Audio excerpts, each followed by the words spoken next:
ఒక్కసారి కొమ్మూరి గోల్డ్ కి కాల్ చేయండి. తాకట్లో ఉన్న మీ బంగారాన్ని విడిపించి మార్కెట్ ప్రైస్ కి వాళ్ళు కొనుక్కుని మిగతా డబ్బులు మీకు ఇచ్చేస్తారు. హలో అండి, అందరికీ నమస్కారం. నేను మీ కట్టా కార్తీక్. తెలంగాణ మున్సిపల్ కార్పొరేషన్ ఎన్నికల షెడ్యూల్ రేపటి రోజున అంటే జనవరి 27వ తారీఖు మంగళవారం నాడు విడుదల చేసే అవకాశం కనపడతా ఉంది. మొత్తం తెలంగాణలో 121 మున్సిపాలిటీలు ఉన్నాయి.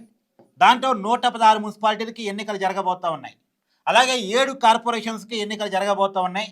ఒక్క జిహెచ్ఎంసీ పరిధి కార్పొరేషన్ తప్ప మిగతా వాటన్నిటికీ కూడా ఎన్నికలు జరగబోతూ ఉన్నాయి. జిహెచ్ఎంసీ ఎన్నికలు మేబీ మేలో జూన్లో జరిగే అవకాశం ఉండొచ్చేమో. ఇప్పుడైతే ఈ 116 మున్సిపాలిటీలకు 7 కార్పొరేషన్లకు ఎన్నికలు జరగబోతూ ఉన్నాయి. దానికి సంబంధించిన షెడ్యూల్ రేపు రాబోతూ ఉంది. ఆ షెడ్యూల్లో ఎన్నిక నోటిఫికేషన్ ఎప్పుడు ఇస్తారు, ఎన్నికల కోడ్ అమల్లోకి రావటం, తర్వాత నామినేషన్లు దానికి ఉన్న గడువు, నామినేషన్ల ఉపసంహరణ, స్కూట్నీ, ప్రచారం, పోలింగ్ తేదీ ఇవన్నీ కూడా క్లియర్గా చెప్పేటువంటి అవకాశం కనపడతా ఉంది. సో 116 మున్సిపాలిటీలు 7 కార్పొరేషన్లకు ఇప్పటికే ఎన్నికల ప్రచారం స్టార్ట్ అయిపోయింది. ఆశావహులు రాజకీయ పార్టీల నాయకుల దగ్గర చక్కర్లు కొడుతూ ఉన్నారు. కాంగ్రెస్ పార్టీ సంబంధించిన ఎమ్మెల్యేల మంత్రుల రికమెండేషన్ల కోసం మున్సిపల్ కార్పొరేటర్లు కార్పొరేషన్ కౌన్సిలర్లు అందరూ కూడా టికెట్ కోసం ఆశావహులు తీవ్రంగా ప్రయత్నం చేసుకుంటూ ఉన్నారు. తర్వాత ఈ బీఆర్ఎస్ సంబంధించి కూడా వాళ్ళు కూడా గట్టిగా కాంపిటీషన్ ఇచ్చే అవకాశం ఉంది. మన గ్రామ పంచాయతీ ఎన్నికల్లో కూడా బీఆర్ఎస్ తన ఉనికిని చాటుకోగలిగింది. అధికారాన్ని కోల్పోయిన తర్వాత గ్రామ పంచాయతీ ఎన్నికల్లో కొంత ఉనికిని బీఆర్ఎస్ చాటుకోగలిగింది. మనం చూసాం 2023 అసెంబ్లీ ఎన్నికల్లో బీఆర్ఎస్ కేవలం 39 స్థానాలకే పరిమితం అయిపోయింది. తర్వాత 2 ఉప ఎన్నికలు వస్తే 2 ఉప ఎన్నికల్లో బీఆర్ఎస్ ఓడిపోయింది. 37 స్థానాలు మాత్రమే టెక్నికల్గా బీఆర్ఎస్ చేతుల్లో ఇప్పుడు కొన్నట్టు లెక్క. ఈ 2 అసెంబ్లీ స్థానాలు, సిట్టింగ్ ఎమ్మెల్యే స్థానాలు 2 బీఆర్ఎస్వే. చనిపోయారు ఎమ్మెల్యేలు. ఉప ఎన్నికలు వచ్చే 2 చోట్ల కూడా బీఆర్ఎస్ ఓడిపోవడం ఫలితంగా సిట్టింగ్ ఎమ్మెల్యేలు కోల్పోవాల్సి వచ్చింది.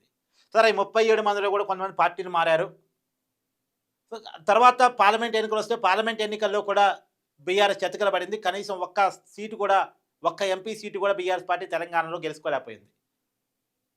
సిట్టింగ్ ఎమ్మెల్యేలు ఓడిపోవటం, అంటే ఉప ఎన్నికల్లో ఓడిపోవటం, తర్వాత పార్లమెంట్ ఎన్నికల్లో ఒక్క సీటు రాకపోవటం, అసెంబ్లీ ఎన్నికల్లో అధికారాన్ని కోల్పోవటం, తీవ్ర నిరాశలో ఉన్నటువంటి బీఆర్ఎస్ పార్టీకి మొన్న గ్రామ పంచాయతీ ఎన్నికలు కొంత ఊరట తమ ఉనికిని చాటుకోగలిగే పరిస్థితుల్లోకి బీఆర్ఎస్ సంబంధిత అభ్యర్థులు కాదు, అది పార్టీ గుర్తుల మీద జరిగే ఎన్నికలు కాదు.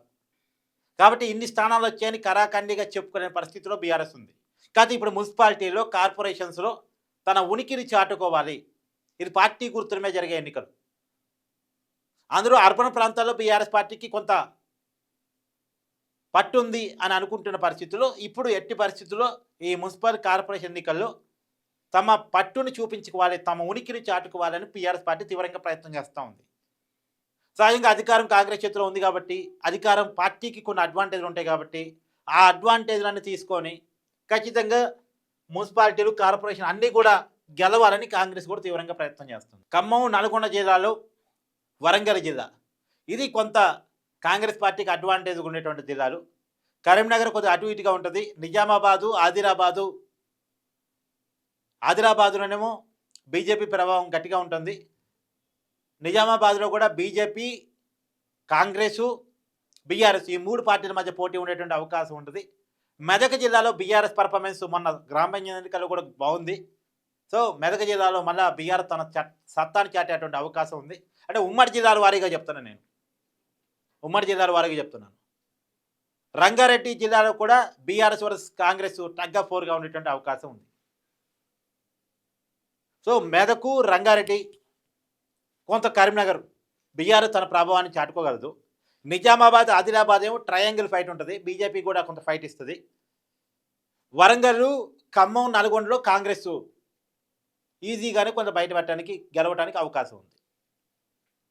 చూడాలి ఏం జరగబోతుంది అనేటువంటిది. ఇప్పటికే ఎన్నికల ప్రచారంలో అన్ని పార్టీలు బిజీగా ఉన్నాయి. ఒక ముఖ్యమంత్రి రేవంత్ రెడ్డి గారు ఆయన లేకపోవడం ఫలితంగా, విదేశాల్లో ఉండటం ఫలితంగా ఆయన ప్రచారంలో పాల్గొట్టలేదు. మళ్ళీ ఫిబ్రవరి 1వ తారీఖు వస్తున్నారు, మళ్ళీ ప్రచారం ఉరుకులు పెట్టించే అవకాశం ఉంది. ఇప్పటికే ఆయన విదేశాలకు పోయే ముందే ఖమ్మం జిల్లాలో సభ పెట్టిపోయారు, పాలమూరు జిల్లాలో అంటే మహబూబ్నగర్లో సభ పెట్టి వెళ్ళారు. కాబట్టి కొన్ని సభలు ఆల్రెడీ అటెండ్ అయి వెళ్ళారు రేవంత్ రెడ్డి గారు. వచ్చాక కూడా మళ్ళీ సభలు పెట్టేటువంటి అవకాశం ఉంది. ఆల్రెడీ కేటీఆర్ గారు జిల్లాల పర్యటన చేస్తూ ఉన్నారు, జిల్లాలో విరివిగా సభలు పెడతా ఉన్నారు. కాబట్టి అన్ని పార్టీలు ప్రచారంలో దూసుకుపోతూనే ఉన్నాయి. బీజేపీ కొంత స్లోగా ఉన్నప్పటికీ కూడా బీఆర్ఎస్ వర్సెస్ కాంగ్రెస్ మాత్రం ప్రచారంలో ముందుకెళ్తూనే ఉన్నాయి, ఇంకా ఎన్నికల షెడ్యూల్ రాకముందే. సో ఎన్నికల షెడ్యూల్ వచ్చిన తర్వాత ఖచ్చితంగా ఎవరు అభ్యర్థులు అనేది క్లారిటీ వచ్చిన తర్వాత ఎన్నికల ప్రచారం మరింతగా దూకుడుగా వెళ్ళే అవకాశం ఉంది. ఏది అవైనా ఫిబ్రవరి 15 లోపు ఎన్నికలు ముగించాలని చూస్తున్నారు. ఫిబ్రవరి 15 ఏమో శివరాత్రి ఉంది, మహాశివరాత్రి ఉంది.